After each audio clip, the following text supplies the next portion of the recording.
Father's Day, so naturally I want to talk about daddy issues. Daddy issues, yeah.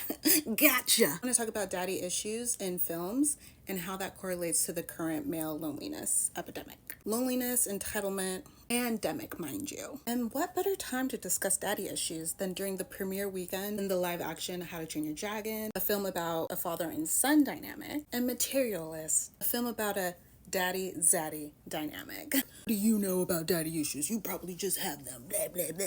You're right. Statistically, you probably do too. According to fatherhood.org, 25% of children live without a biological step or adoptive father in the home. This does not account for the fathers who are emotionally, mentally, or spiritually absent while living within said home. Trying to find something to watch on Amazon, and I noticed a theme. Both trailers had sound bites revolving around the hero, the father, rescuing their daughter. I have to save my daughter. This is for my daughter. Where have you taken my daughter? And in my drunken stupor, I thought, well, what about their sons? Well, understandably, this kind of genre is to bridge the gap between male audiences and female audiences. I find it interesting that for a film genre that typically targets the male demographic, there's rarely the father-son dynamic within those films. What father-son movies do I actually remember as a millennial? They're all a decade or older. Hook, Big Daddy, Beginners, great film. I even have the Goofy movie next to the Mighty Ducks. For the most part, these films focused on like father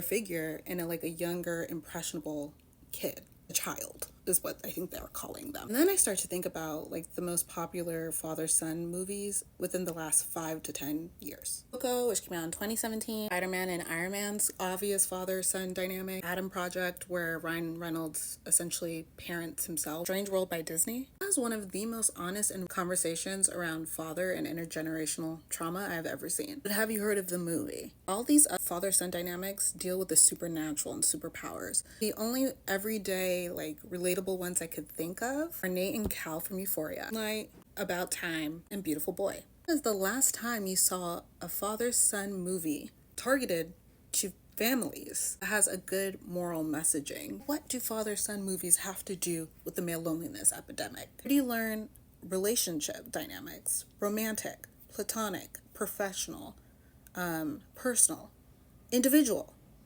You're a father. I realize that because there is such a lack of positive father-son dynamics in media in general, why so many men now have such a hard time denouncing problematic public figures. This in turn leads to the loss of the young buddy film genre. Where are these films? Where are little kids being little kids?